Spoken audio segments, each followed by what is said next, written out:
Bonjour et bienvenue. Aujourd'hui, on se penche sur les résultats tout frais de l'Eurovision 2025 à Bâle. Oui, une soirée avec son lot de surprises, on peut dire. Exactement. On va essayer de décortiquer un peu tout ça en s'appuyant sur un article qui retrace les moments clés, comprendre la victoire autrichienne et puis la déception française. C'est ça. Et justement, ça commence fort avec ça. La France, avec Louane, était quand même parmi les grands favoris. Ah oui, clairement. Mais le résultat final, bon, il a un peu déjoué les pronostics, quoi. Complètement. C'est assez intriguant. Il faut creuser. Allons-y. Alors, le grand vainqueur, c'est l'Autriche. Oui. Gigi Johannes Pietsch, un contre-ténor austro-philippin, 24 ans, Voilà. avec sa chanson Wasted Love. Et c'est la troisième victoire pour l'Autriche. Ça faisait 11 ans depuis Conchita Wurst. C'est ça. Et ce qui est intéressant, c'est le score. Point 436 points. C'est solide. Ah oui? Et l'article insiste bien là-dessus. Il a convaincu et les jurys professionnels et le public. Le fameux doublé. Exactement. La chanson parle d'un amour non partagé.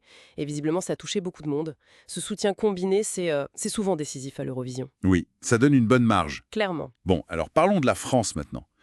Louane, sa chanson Maman. Oui. Une mise en scène assez émouvante, on en avait parlé, et elle termine 7e. Seulement septième, ouais. Oui. La source qu'on a utilise même le mot inexplicable.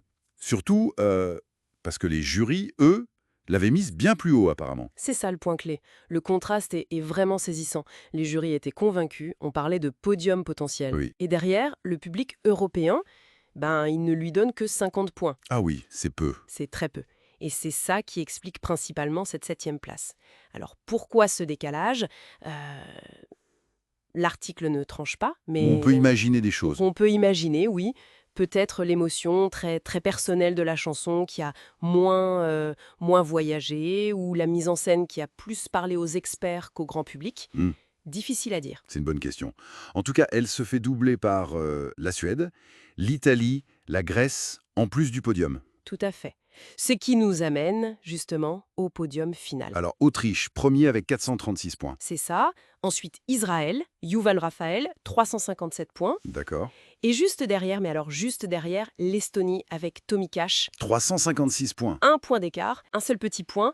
La bataille pour la deuxième place a été super serrée. Incroyable. Et d'ailleurs, l'article note qu'Israël a reçu un soutien vraiment massif du télévote. Ah oui. Énorme. Ça l'a propulsé très haut, mais voilà, pas assez pour rattraper l'Autriche qui avait ce fameux équilibre jury-public. L'équilibre parfait, on dirait. C'est un peu ça. La performance combinée autrichienne était juste meilleure au final. D'accord.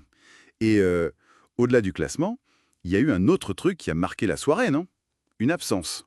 Ah oui, l'article en parle pas mal, la déception autour de Céline Dion. C'est vrai. On en parlait beaucoup avant. Oui, sa venue était très attendue. Apparemment, le présentateur l'avait même plus ou moins annoncé sur scène. Ah bon? Oui, et son avion aurait été vu à Bâle. C'était un peu le grand retour espéré, elle qui avait gagné pour la Suisse en 88. Un beau symbole, c'est sûr. Et donc, rien. Rien du tout. Ni chanson en direct, ni même, semble-t-il, un message vidéo préenregistré qui était prévu. Ah, d'accord. Du coup, la source évoque l'espoir que ce ne soit pas lié à un souci de santé, évidemment. Oui, on espère aussi. Mais bon, pour beaucoup de gens, ça a laissé un petit goût d'inachevé, quoi. Une note un peu bizarre dans la soirée. Je comprends.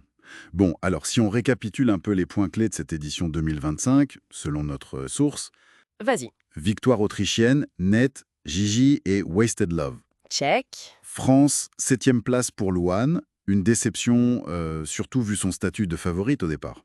Oui, surprenant. Podium complété par Israël et l'Estonie dans un mouchoir de poche. C'est ça.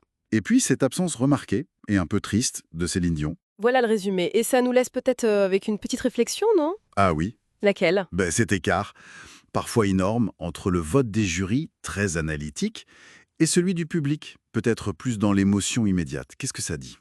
Bonne question. Est-ce que c'est des sensibilités différentes selon les pays d'Europe? Ou est-ce que c'est la façon dont on perçoit une performance scénique par rapport à la chanson elle-même qui évolue? Pour Louane, une artiste connue, c'est vrai que ça interpelle ce décalage. Exactement. Qu'est-ce qui fait vraiment mouche aujourd'hui à l'Eurovision? C'est une piste intéressante à creuser pour les prochaines éditions, je trouve. Tout à fait. Matière à réflexion.